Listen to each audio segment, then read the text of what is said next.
right, guys. This is the second episode of the Froz-Øne podcast, and we have a real special Dax. Oh my gosh, I can't speak. Real special guest. His name is Dax Hill. He is a Texas alum. He was NCAA champion in 2012, correct? Right. Yes. Three-time NCAA champion in 2012. 19.6 in the 50, 42.0 in the 100, and 132 in the 2 freestyle back then. Dax, how you doing, man? I'm good, man. I'm good. Just living it up in Texas. How about you? Not too bad, man. Just practicing and doing schoolwork. That's really about it. And doing this on the side as well. So, but yeah, just keeping it on the down low a little bit. But Yeah, yeah, episode 2, man. Glad to just be here. oh yeah, excited to have you on here and hear what you have to say with everything and stuff. But just for some of the people that may not know you, because it's been a couple of years since you've been on the swimming stage as an actual swimmer. Right. Uh, who exactly was Dax Hill? Where is he at now? Just like what have you been doing as of late and stuff? All right. So who was Dax? I mean, kind of am Well, still. who is Dax? Who is Dax? You still Dax. Yeah. There ain't no I was. get what you mean though, but no, dog. I was a killer back in the day. I mean, I didn't know it at the time, especially like right after I just stopped swimming. But I'd like to say I'm the most known unknown person in swimming. And just going to meets and somehow people from like other teams know who I am or whatever it is. So, and even people in the USA Swimming headquarters. So, did a good job. I think being black definitely helped, but I think too, like I come from a Hoopers background. Like I grew up playing basketball. When I was being recruited, like I had no idea what was going on in college swimming. My mentality of how I looked at things, like I watched a ton of film, which is very common in basketball. And even my attitude, like, you talk trash in basketball routinely, like it's a part of the sport. Like you get clowned, you got to own it. And I kind of had that same approach in swimming. And I think it made me a little different than swimming is, as you know. It's like being a piece of pepper and a glass of milk, you know what I mean? So that's who I am, and carried that into swimming. Same mentality, watching film, trying to be the best, and started my own business, which is, let's see if I can pick the right hand. Yeah, there we go. Rickley.com, where I basically help coaches, help athletes find technique solutions. There's a lot of good coaching information, how to draw sets up, how to do season planning on the internet, but not a lot of the technique side that you need for certain time standards, right? So I'm bringing that to the game. Dude, I love just everything that you just said right there was that was a masterpiece. Good I Lord. practice, man. Where do I even begin off of that? Kind of want to throw back. You said you played basketball. I was gonna say it said, what are you, like 6'8", 6'9"? 6'8". I was gonna say, so I'm assuming you were like a center when you were Yeah. on the hooping stage. I was gonna say, um, wow, I was big dude, especially for a sprinter. I mean, how would you say? I know you said the film huge. I'm huge on the film too. I watch like not only myself but other sprinters all the time. See like what they do to improve me. Within the trash talk too. How did you like kind of? Would you like try to psych people out as you're swimming? Like kind of like in basketball, you're psyching people out to like get make sure they can't make their shot. How did you like trash talk in swimming? Because swimming isn't really known for its trash talk. It's more of a, oh, everybody's friends, but we're a little competitive. But hoopers, we can get real Yeah. nice with our You get real words. We can guttural. get real nice with our words. So how did you kind of play around that as a swimmer? Well, I think like first thing, I didn't even know that you're not supposed to do that in swimming. Like I grew up playing basketball, and then when I got to high school, there was one year where there's one guy who's better than me, arguable. But after that, like I was like the best athlete or the best swimmer on the team, right? So I just was myself, and everybody just followed my lead. So I didn't know that I wasn't supposed to be running my mouth like that until I got to UT, and I'm doing the same thing, and they're just like, yo, like you can't say that and that. But they didn't tell me I couldn't say it. They just be like, oh, like, oh, we can say stuff like that too, you know. And I'm like a freshman, like Oh, just talking crazy. And um,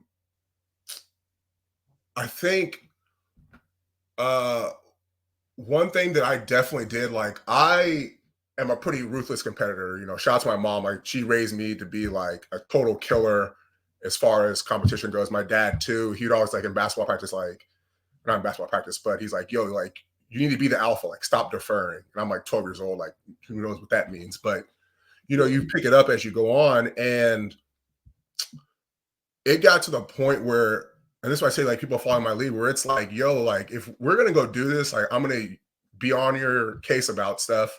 And if like you don't want to win the way I want to win, like maybe that's fair to you, but it's not fair to me. So now it's like the alpha thing, like, okay, whose way is better? Like you who want to be treated nice with cupcakes and sunshine, or me who trying to tear everybody's throat out? Like your way, Yeah. BB swimmer, ain't gonna get us where we want to go, right? And I mean, we ended up finishing third in the state. Texas swimming is very huge in the high school level, and we ended up finishing third with like 3 guys with individual events and 2 more on relays, which is like unheard of. And a lot of it was like everybody fell in line. You know, there's times where there's people that I like used to coach with, and it's like I had these, you know, this little fat kid named Harrison, and you know, and he's showing up running bleacher miles with us. And then I go some places and it's like, yo, like Harrison, little 14-year-old kid who had no time standards, has more heart than you. Like, what's going on? So, Mhm. you know, I just tried to bring that to it. And, you know, specifically to your question, like just trying to piss people off, you know, like at UT, like everybody's trying to be good. At least when I was there, I've heard things since then, which are very disappointing. So some words will have to be had eventually. But um, like we'd be in practice, and like if you leave early or leave late, like people in the lane next to you are like yelling at you because they need you to leave on time so they can try and push themselves against you or race you or whatever. So like you have that. And I know for me, like I was training with my first 2 years with Ricky Behrens and David Walters, who were both gold medalists on relays. Both were American record holders in the 200 free. And I remember one day I with Ricky, like I was like keeping up with him and I'm like talking trash. And he's like, yo, I'm smoking you. But he's only beating me like 5 seconds. I'm like, you're an Olympic gold medalist, American record holder. I should not be keeping up with you. So like just trying to like really bring out people's best, because it's like if I can't beat these guys when they're at their best, like that's what I need to be able to do. So if they're holding back in Right. practice and not beating me by what I think they should be, I'm talking trash. Like we trying to win out here. I love it. I love it, dude. Um, yeah, just even to backtrack, from grow up stance, both my parents track and basketball, and my dad also played football. So, you know, he wasn't playing those games. I mean, like he saw me lackadaisical. He's like, nah, dude, we gotta pick it up. We gotta do Yeah, something. I mean, because he from the get go knew that I had dreams. I knew that I wanted to do something. So he knew from the get go. He's like, you ain't gonna have the life that I had. You ain't gonna have I'm in your life. He didn't have his dad in his life. So he didn't have that structure to set him up for that success. So he said, "Oh, if you want this, I'm getting you there. You may not like it, but you getting there." So I 100% understand that, like kind of kind of call it like a drill sergeant role of yeah, like coaching. And I mean, I've had both sides of the spectrum on coaching. I feel one and the other, it honestly is a melting pot. You need both in your life in order to really succeed. But no, I really love that. And then just the mentality piece, man, like a lot of people do forget that piece of like, yes, maybe at one like outside the water we friends, but if you in the water, if you pushing off late, if you're not going what times, I think as for me as a sprinter, if you're not going, let's say in sprint group, we got boys that are supposed to be pushing, let's say 9 highs on 25s from a push, and they're going all of a sudden 10 mids. Yeah, we're gonna rile you up to make sure that you get back down to that 9 low. Because to us, it's like we're expectations here and you down here. We need to get you back up here. You know what I'm saying? So yeah, yeah, yeah. 100% agree with that. And it's what you just said about your dad. Like, I remember like when I was a kid, because my mom, she they ended up moving out of the projects, but she started off, growing up in the projects. Like, I remember when we were a kid, we drove by there in Alabama, Tuscaloosa, and there's like the college campus, and then there's like a highway, and the projects are like right on the other side. And I just remember it looked like if you took like a vertical apartment building and just like laid it on its side with like 5 foot height, and it was just like that. And my mom told me, she was like, yeah, there was like dirt floors, like soil in those things. And the way that she grew up, I remember her like trying to like teach me stuff about mentality, and I was just like, yo, we live in white suburbia, like I don't need this.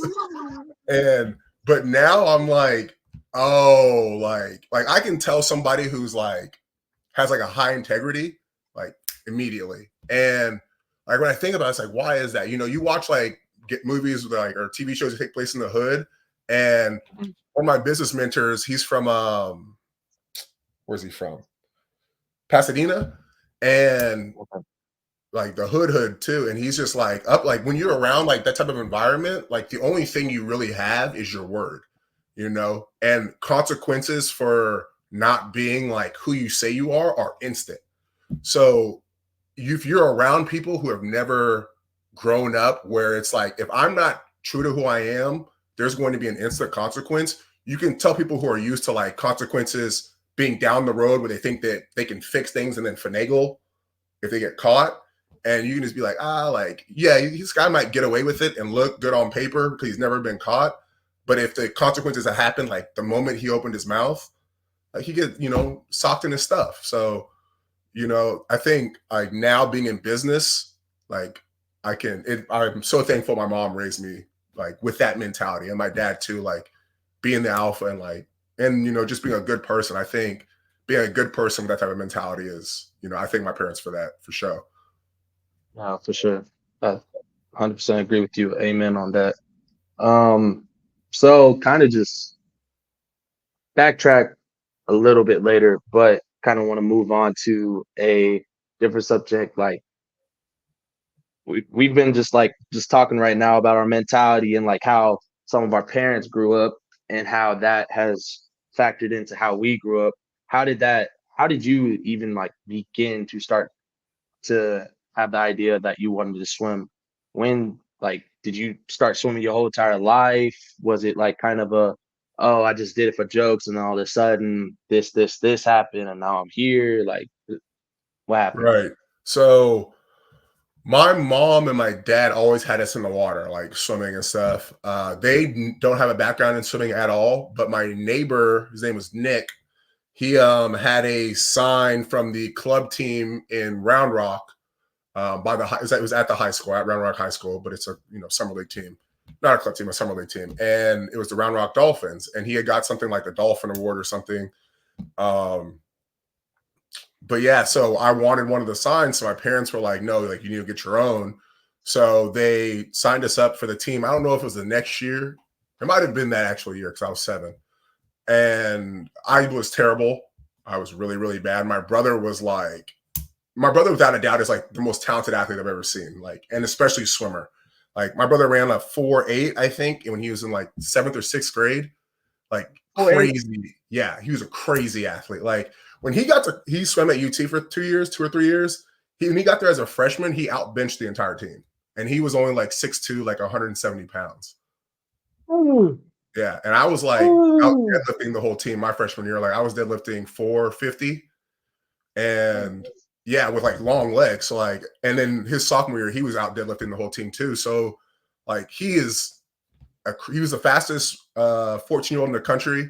He was 24.5 in like 2006, which I think was junior nationals when he was 14. And if you like go look at the times, like when he was number 1, like that whole top 10 thing, there's like Vlad Morozov is in there. He beat Shane Fleming, who was one of Cal's top end sprinters. There's like a whole bunch of really fast dudes that he was better than. But he was like God's gift to swimming. Like he just jumping in like this, how the little summer league, the little kids do, when he was 6 years old. And he almost broke the 600 team record doing that at the first meet. And if you like go look up his times from like, he still has like all of the 600 records for summer league from like 99, I think. He has all of the like 7 and under records for boys. It's a few of the 8 and unders, but yeah, he was like tags champion. Do you know what tags is? Have you heard of that? I'm gonna say So I'm from Kansas, so I ain't never used to any of that. Yeah, bleeding Kansas. But so Texas has, yeah, I know some history, you know what I'm saying? But Texas has, our state championships is called tags, Texas age group tags, Texas age group swimming championships. And it's by age group 10 and under, 11, 12, 13, 14. And then it ends. And my brother won like 49 titles or something by the time he was 13. Like going 7 events like every other year. Like he was a beast, top 10, like, and he would get in front of him and chill, like slow down and just cruise the victory. Like he was a savage when he was young. So yeah, we were always in the water. I sucked when I started. He was amazing. And then I had to pretty much fight for my respect, and then eventually overtook him when I was like 14, 15. As far as results go, he never beat me head to head, but you know how it goes. Yeah, I feel you. I definitely feel you. Damn, I'm stuck on your brother was a beast. I ain't gonna hold, especially from that 14 rate. Oh man, that's gnarly. He was, But there'll probably be nothing like him. Like if you saw that today, you'd be like, oh, this kid's the next Phelps. Like he was that dirty. oh shoot, I believe it. Um, but to like continue with that, I mean, growing up, I mean, it sounded like you and your, I mean, you were a little bit on the slower end, but your brother was a beast. Did that kind of like affect y'all at all? Like, did kids around you kind of look at you like, what are they doing? Like, because I know when I grew up, I was, let's see here, I was 6 foot by the time I was 12, and everybody was like, why are you not hooping?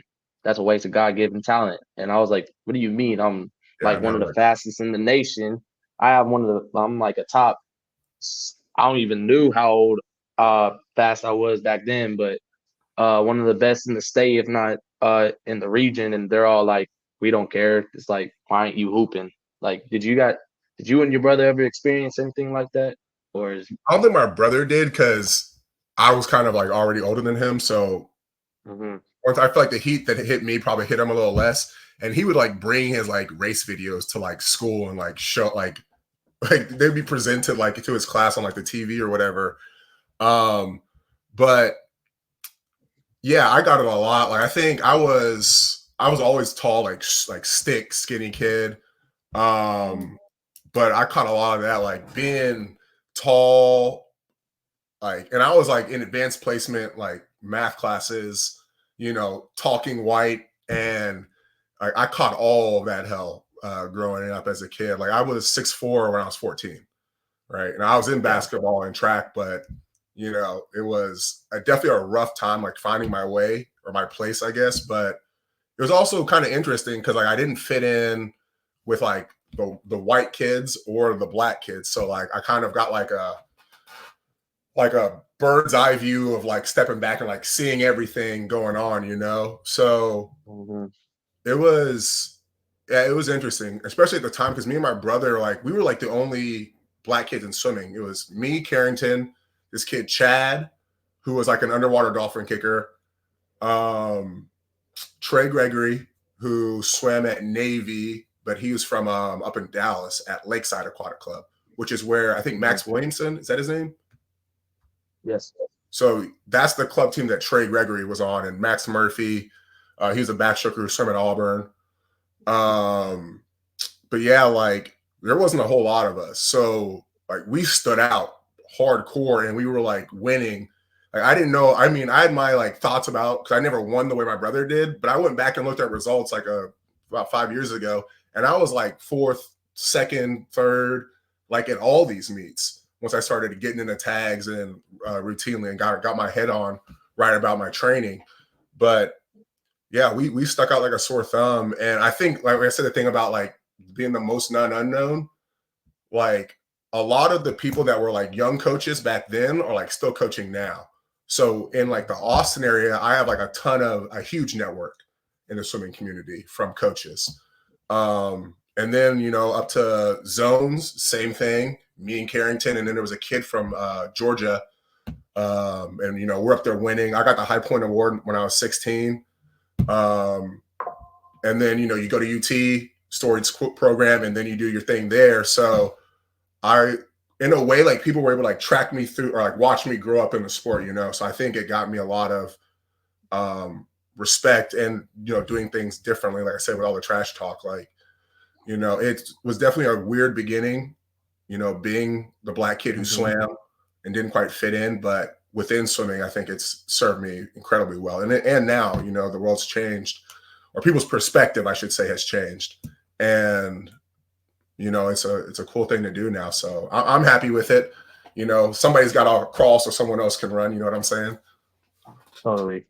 I love the word that you use, perspective, because Kansas was really the same. I mean, I can imagine in Texas it could be a lot rough, but even in Kansas, I mean, I can only name you this many people that swam in the state of Kansas when I was swimming that were black or of just an African heritage. It was me, a kid from Kansas City named Micah, and maybe some random dude that I saw at some random high school swim meet. Right. The rest of it was just, it was me. I was like, when I went into, like, when I started doing like lessons and stuff, yeah, there was other black people. Once I joined the swim team, yeah, I was the only one. I mean, I was the only one. I was in there. Like you said, I kind of started out slow. I wasn't the fastest at all. These kids had 4 or 5 years ahead of me. I started swimming when I was like 10, 11. Didn't really take it seriously until 8th, 9th grade year. I was dual sport, did track, then like basketball, soccer. I was mainly swimming track though. But like going up, both of my parents weren't really used to the environment that swim is in. There's a lot more, let's say, people of money that we kind of weren't used to. So they weren't necessarily used to like some of the lifestyle stuff and the way that my dad acted. I mean, I remember there was one time at a swim meet, I had my cap on. I'm supposed to swim in like 7 minutes. And he's yapping in my ear about like what I need to do. And I'm like, I'm 10, 11 years old. I don't want to hear none of this. So I'm just like right here. And he thinks I'm covering my ears because I have my cap on. Slaps me on the back of the head. He's like, boy, you listen to me. And the whole entire area just like froze up, like scared. And we're just like, oh, nah, he fine. I was like, he's like, is he crying? He's like, nah, he'll be fine. He'll be fine. And then I just got up on the block and raced. But I mean, back to like the main part, I mean, I was the only swimmer, and I feel like that really, it kind of was beneficial for me because it made me just like realize how isolated I was, because I was the same as you. I would be at swim practice and I'd be the only black person there. So I was out of culture a little bit on that side. Then I would go to high school or just school in general, have a bunch of people saying like, oh, you're not a hooper, like you ain't really like one of us. Yeah. So I was like, you said that bird's eye view, and I was like, that's a perfect way to say it. Because I remember one of my closest friends, until he really realized how good at swimming I was, he called me like a white boy. I'm like, we the same skin tone. What do you call me white boy for? So but yeah, like the bird's eye view was me for so many years until I really got into the spotlight and people like saw like my freshman year, I went 1 and 2, first in the 50, second in the 100 at state, and then people were like, oh, this dude kind of good. And then it kept going and going and going, and then it's like that perspective, like people start seeing that change, and then their minds open a lot more to, okay, this is cool, we can do this. And I mean, I'm like you said, your brother probably didn't get as much of the brunt as you because you probably dealt with it a lot more. I feel like that was the same for my community in Kansas, because as I got older, I started seeing a lot more African Yeah, Americans in the sport, especially even on my club team that I used to swim at back at home. right. So And I just thought about this, and that had to be pretty brutal for you because I forgot how Kansas is like the one of the basketball states, like as far as because it's what y'all have mhm, Kansas, Kansas State, Missouri, kind of which is around the corner, and mhm. like when I think about like New York, like yeah, they have like pro football teams, but I feel like, and you tell me if I'm wrong, like Kansas, it's like the only thing that's there is basketball. So if I was you're gonna say black, I feel Kansas like known you for had them to make it JUCOs, rough. Say especially them what? JUCO basketballs and footballs. Ooh, yeah. I'm gonna say because you got Coffeyville, who the best JUCO, one of the best JUCOs for football. Same with Dodge City, and Right. then you got them basketballs with Butler, Dodge City. There's probably Barton Community College. They got a nice little track and basketball over there. Yeah, I mean, and then you, of course, K State, KU. Got Yeah. like Dylan Edwards and Avery Johnson on that football team. That's a lethal duo right there. And then a couple years back, my grade, you had Grady Dick on the basketball team. I mean, KU is still going to be a contender in NCAA March Madness, no matter what. So yeah. Yeah. They had to been looking at you crazy. Oh, dude, I was gonna say because I was one of the two tallest dudes in my middle school and high school. Like throughout my whole entire school, I was always the tallest in my class, and they're like, "What are you doing? Like, why are you in the water? You need to Yeah. be like posterizing people." I'm like, because I had hops too, because over like during like PE or recess or wherever like lunch break we had, we, we was out on the hoop, we was on the courts, we was playing a little bit with that rock, and then I would every now and then punch it on someone and they'd be like, bro, why are you swimming? I'll be like, come to the pool and find out. Cause Yeah, I for mean, real. if you think this is something impressive, you need to come over to the pool and I'll show you what impressive is. So Right. Yeah. Oh, that's cool. but yeah, that, but nah, that definitely perspective. That is the right word indeed to use for that. But um kind of switch gears a little bit, go more into like type of swimming stuff. Kind of interested to know what what type of training styles did you guys have back at UT for like your sprint program? And I'm assuming you were more on like the mid distance side because you did that 1-2, but at the same time, I mean 19.6, you probably had a little bit of a sprint portfolio over there at UT. Yeah, man. I was like, I had a really bad relay start, but if you adjust my relay start to like point one where it should be, I think my senior year I was like 18.4 on a Oh, damn. relay. Okay. So, and this is like with, I'd say our technique development was, I'd say, terrible as far as sprinting Mhm. goes, right?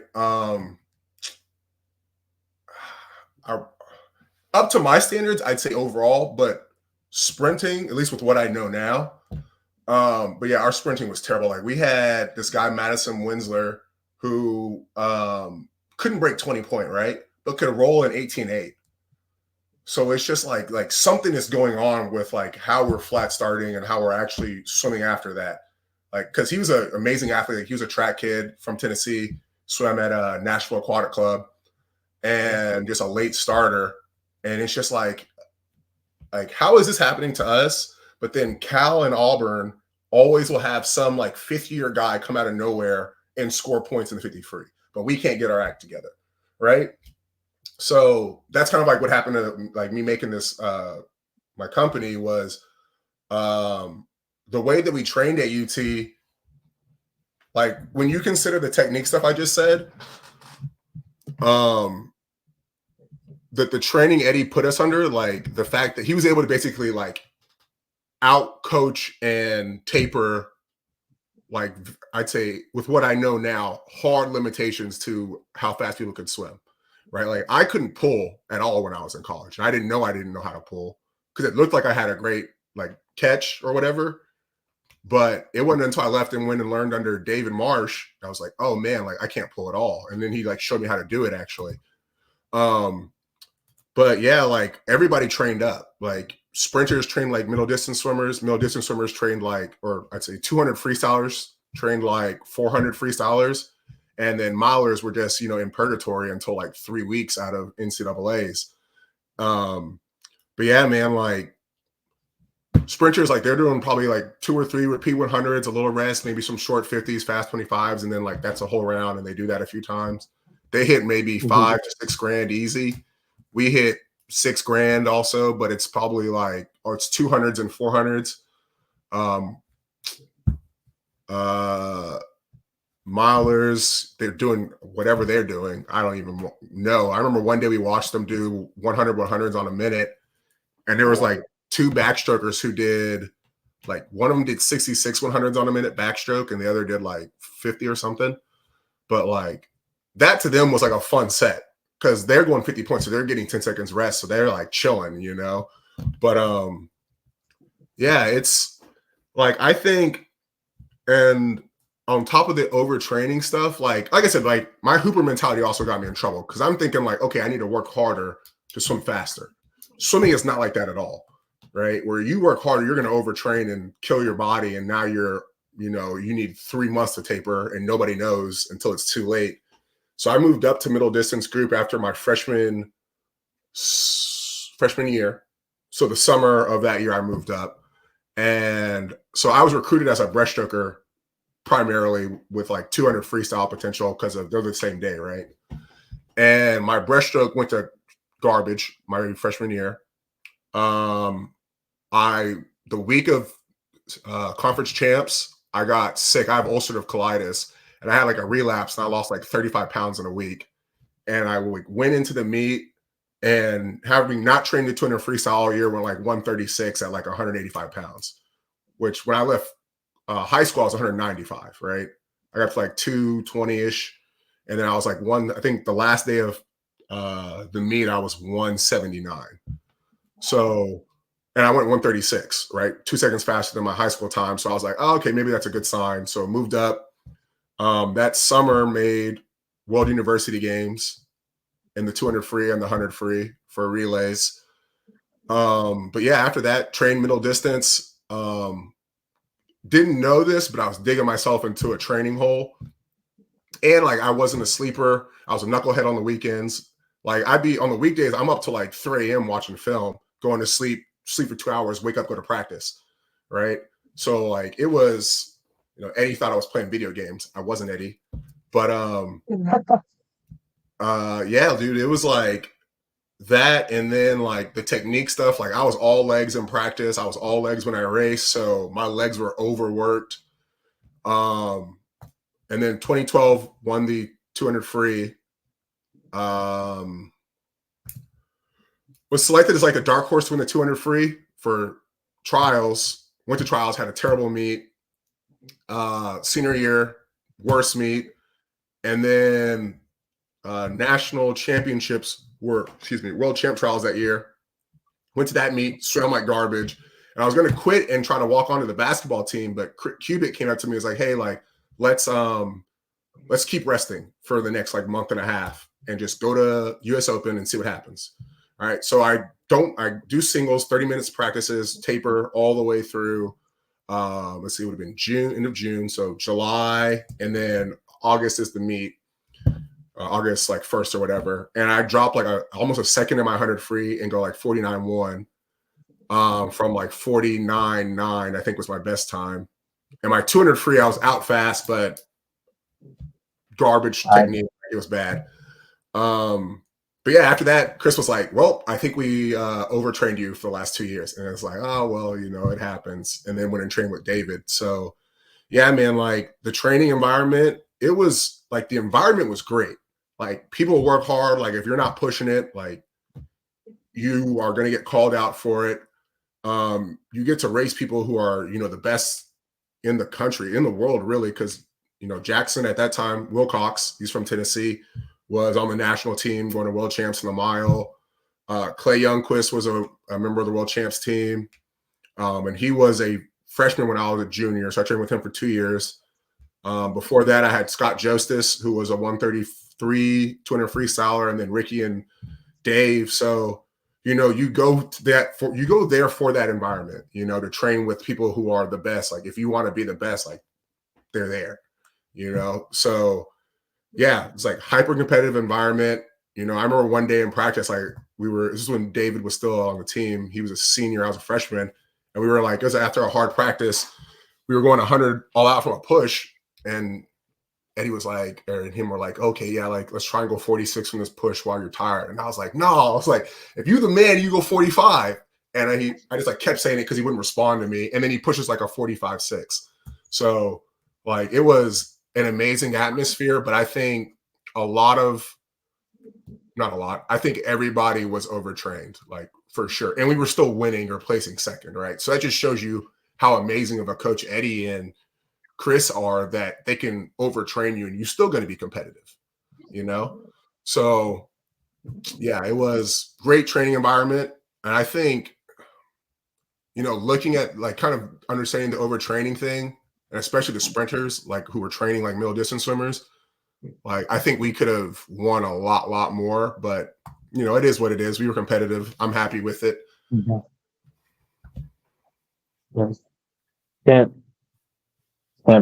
beat it. I mean, shoot, overtraining and still going that fast is insane, in my opinion. One thing I wanted to ask was, um, a lot of coaches, especially back then, had that mindset of, like going up for your race. Like if you were a 50-100, you train like middle distance and stuff like that.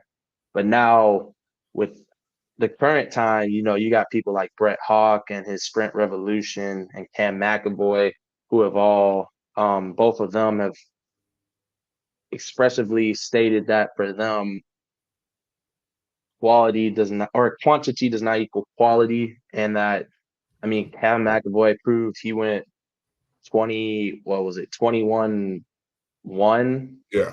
in his 50 before the Olympics. And literally he had days where he only did a dynamic on land and then 425 suited, and that was his workout.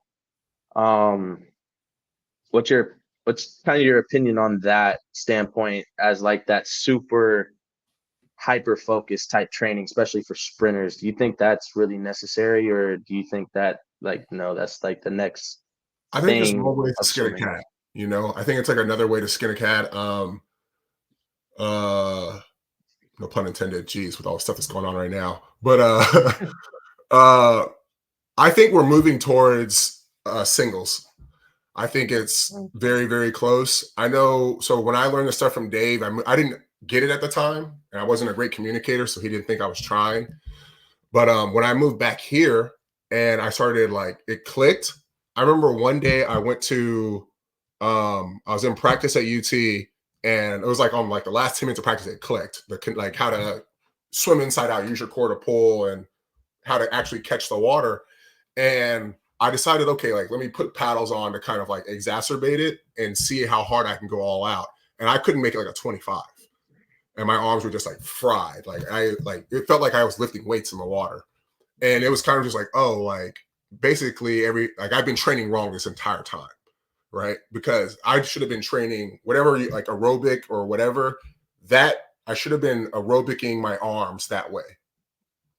Right. So, and that was just a 25. So I think there's ways you can like dial up how intense you did. Like I said, I did mine all out. There's ways you can dial it up, dial it down to train for like I think training up would be like, if you want to be a 4,800 freestyler, the way that I look at it in my mind is we would put you on like a pulley system or whatever, like the weighted pulleys, and put paddles on you, put you in the middle of the pool, and at tempo with paddles, which is going to make it harder and put more stress on your muscles, you need to be going, let's say, a minute without losing tempo or stroke power, right? And it's like, if you can do that, then you can go at 48 when you're rested from weights or whatever, right? And that's not going to take you more than 30 to an hour of practice to do, right? So I think we're moving towards that direction.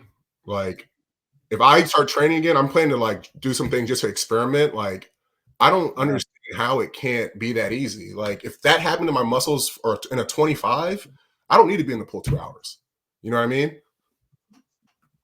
Totally. Yeah, I get you. I mean, that's same with my coaching right now. I mean, in high school and college, not so much high school. High school was where I kind of learned how to sprint because my high school coach, in my opinion, was top 3 coach in the state, if not one of the best. He taught me really how to know like what my body could do. I kind of spoke with Brett on this when I was on his podcast. Um, Coach Hutch in high school got me to my 20.1s for the most part. He taught me my arm tempo, uh, keeping my just overall freestyle form. That was Hutch, but aerobically speaking, that was all club. And I mean, it was constant 5, 6 grand, and I would get my ass kicked like every single day because of that. Like I was getting overtrained, but then once I got to taper, then that's when I would make my strides. But here at Bama, you got Coach Margot and Coach Mike, who are my sprint coaches, and they are definitely big on that work smarter, not harder. Yeah. Um, I mean, there's especially for the 50 going into trials, um, just the amount of effort they put in to each 50 to make sure that no matter what stroke you're doing or what you're doing, there's a purpose for it. It's just it's on another level. I mean, um, I thought I knew how to swim and how to use my body, but that went all out the window after last summer. I've never had like a moment in my season like last summer where I could constantly feel like the tempo of my legs compared to my arms if they're like in rhythm. Yeah. You It like felt start like there missing was your kicks and your entries or whatever. yes. Yeah. Like I felt like I had an internal like pace clock in my like brain whenever I raced. Like there was a day I get out of the water, we were doing 35 repeats for at 50 pace. And coach goes, "What do you think was wrong with that?" And I said, "Well, it felt like I was point 0.9 tempo for about 2 to 3 cycles. And then I subconsciously realized that and started drop down to 1.0 and started digging." She's like, "How the hell did you know that?" Because she had the stopwatch and showed me, and that was exactly what it was. And Yeah. that was all due to those two and their coaching style. And that it wasn't like hyper focused like how Brett and Kim say it, but it was definitely on that specification of pure sprinting. Yeah. And on that note, like, so like a lot of the stuff I do with, like, I'm a huge math nerd. And I'm pretty sure I got something like some type of tism or something going on. Cause like I can like vectors, like movement, because math or the world is functions, right? I remember learning that in Yeah. algebra. And I can like see, but it's like a feeling at the same time, like movement, right? Like I can see the math behind it. And I know people a lot of times are like, there's no such thing as like a quick solution. And it's like, well, if you take a kid from putting their hand in here to where now they're like in their power, like where they do their push-ups, like they are instantly faster. And like I got a lot of kids in my my one-on-ones where they were like not kind of a star of their group or whatever. And they come to me and all of a sudden they're like top 50 in the country. And it's like, it's all math. Like if you can understand like what's going on and how to like tweak it to where it just makes more power or it cuts through the water or it avoids the water. Like I know Brett says like dry armpits. David Marsh says like get your recovery over the top of you. Like just doing that, like not dragging your biceps through the water is a huge thing for sprinting. Like you can't go that fast and drag your biceps through the water and think you're going to get away with it. And that's kind of what I said, the thing about the technique where like up to my standards, like I look back at it and it's like, oh man, like we were pretty bad. Like I've seen Jimmy's videos, like I watch all the time and you can see him going, he goes 19-0 and he's just dragging his biceps through the water, someone like that. And it's just like, okay, geez, like you, without even changing, you know, the training we were doing, Jimmy's going to 19 or 18.6 immediately, you know, it makes sense. Like, oh, this is why our guy can only relay start 18.8 and can't break 20 point. You know, it's stuff like this. And even like I don't know if your guys are big on like keeping the hand out in front until the pulling hand exits. But even stuff like that, like I didn't do that. I hit and I pulled right away. So it's just looking back at it, it's like, man, there's so much better ways to train where you can go as fast. Like I always look at it like it's variables. Like you can max out your technique variable and then train it to last or whatever, however you want to do it. Like the way that a lot of the training is getting or turning to now, like it's sports going in the right direction as far as that is concerned, for sure, especially at like the club levels. Well, I hope so at the club level. Yeah, for sure. Oh no, I couldn't agree with you more on honestly all of it. All of it is just in general pointing in the right direction in my opinion. Um really only have a couple more things. One of the biggest things would be just kind of, role models. Hear about them all the time. Of course, you have like your big ones, Michael Phelps, Caleb Dressel for some of these younger kids, but um, sometimes a lot of us they always say like, "Oh, Colin Jones was your role model." Yeah, Colin Jones was one of my role models, but I mean, you were pretty close to around the same timeline or time era as Colin Jones. So who, if they were even a swimmer, was the type of people you were looking up to? So like I looked at basketball players, dude. Like Tracy McGrady was my favorite Yep. player. He was a Ooh. tall guy who could do it all. Jordan, obviously, Kobe, just like they're like kill everything mentality, Shaq. But swimming, like actually have a funny Michael Phelps story. We were so they restarted the National Diversity Select Camp when I think I was 16. No, it may have been 14 or whatever it was, right?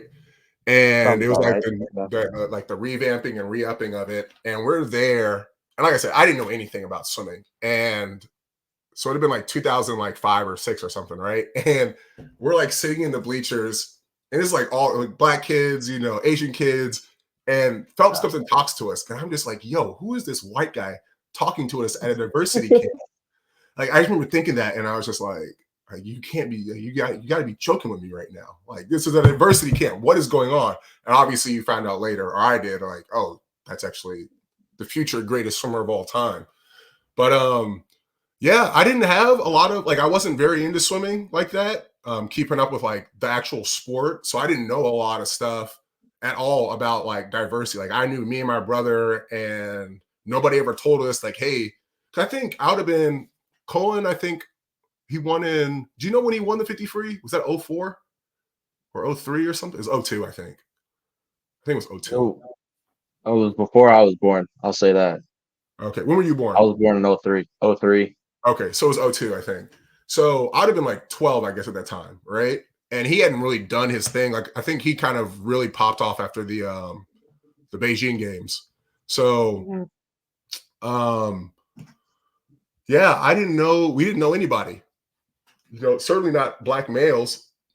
But there were a few fast ones. Like obviously Anthony Nessie did his thing. What's his name? There's a guy who swam at UT, who was a breaststroker, black guy. He swam pretty fast. I can't think of his name. And then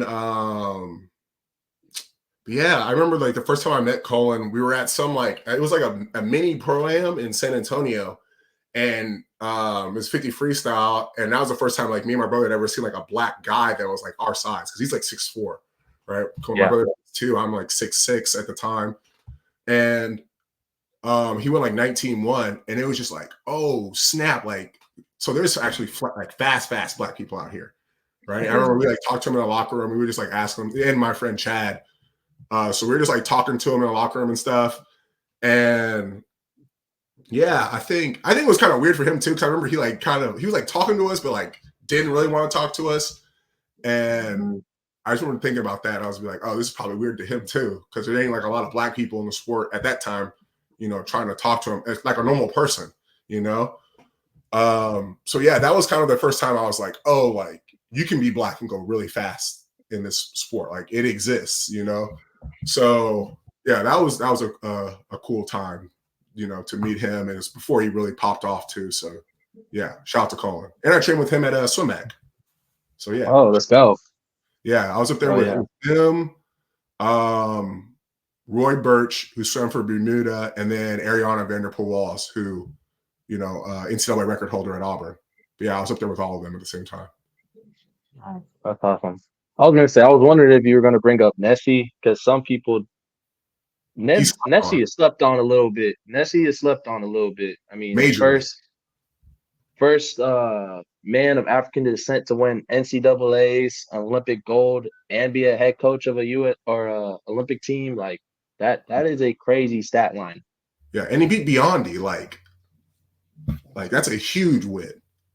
Yeah, that is like beyond impressive, to say the least. Like beyond impressive. But same time, I just always love to hear like people's role models growing up, especially like the Kobe. I have the huge poster of Kobe in my bedroom. I wake up, look to my left, and he's right there every single day. I mean, he was my go-to for mentality. So it was him. I had a bunch of track because I was also track. So Usain, watching him because he was abnormal because he's 6'4", running 9.5. Like you're not supposed to be able to run that fast at that height, and he's proving you different. So that was a huge one for me, and then just like a whole bunch of different other people too. Like I remember I've said like Giles Smith was one of mine because he was Giles. So Giles was at the camp that I was at. Yeah, he was the first black pro that I ever met. He was one of the first pros I ever met too. But he was definitely the first black pro. So that was like something that was new to me because besides Colin Jones, I didn't even know there was really any others because I was kind of like you. I mean, my head was in basketball and track. I didn't know much about swimming when I was growing up, and then all of a sudden I see this dude, and I'm like, "Who is he?" And then after that, I was like, "Whoa, there's people that are like also that high end besides just like these big figure names that you see on the sideline." Yeah, and that's something that like for me personally like really pisses me off about USA swimming in general is like there's so many opportunities to like push forward like athletes. I mean, not really just push them forward, just say like, hey, this person exists, right? Like you got Ariana, who first black woman to break the NCAA record in 100 free, and then that carries on into Simone, and it was like pretty much a decade long of the NCAA record being owned by a black woman. Like, how do you miss that? And then there was my sophomore year, I lost to Brett Frazier. Do you know who that is? Mm-hmm. So yes. Me and him won the 200 freestyle my sophomore year. He won and I got second, and then I won it the next year. So there's like right there, and then his brother Shane won it 2 years before. So like right there, they could have like pushed forward like, hey, in the last 4 years, black people have won this event 3 out of 4 times, right? There's just so many like just minor marketing things that are just so easy to take advantage of. And that's how, to me, like I always say, like, they care if they cut the check, but that's even like bare minimum. Like just put a post out, run an article, and it's just like, wow, like they say what they say, but they actions say something else, So it's sad and it's really pathetic that like it's so easy. Like the decade long of black girls owning the 100 free, that to me just like blows my mind. Like that, I've never seen that mentioned anywhere, and that's easy. I haven't either. Nope. Yeah. So yeah. Sorry to interrupt, but yeah, dude, it just no. I was gonna say that's huge. Yeah, I totally like. There's actions speak louder than words. That's the only thing that I'm gonna put on that note before I get myself in trouble with people. Yeah, you still got some.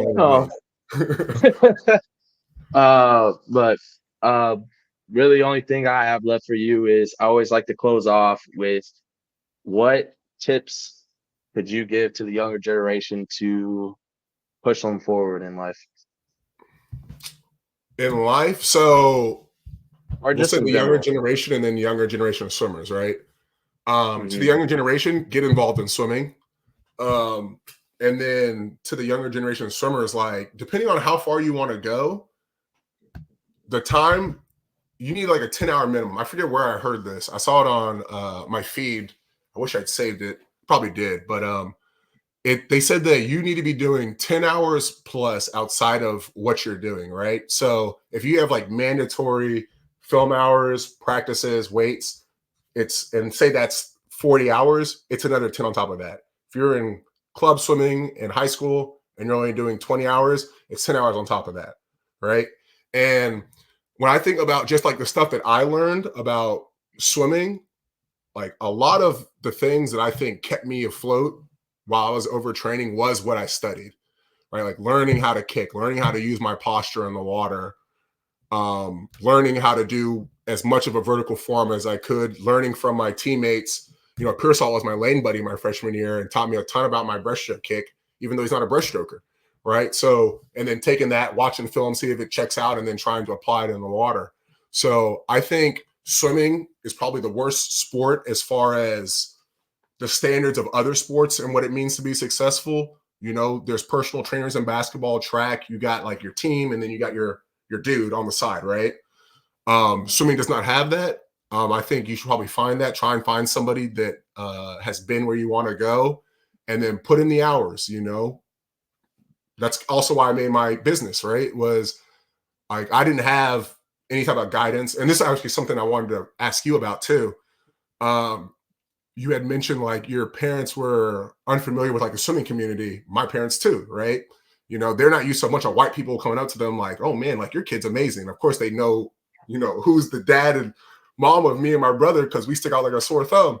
So, you know, a lot of it's just like a lot of people don't know what they don't know, right? And if you're not on a big club team, which we weren't, you definitely have no guidance.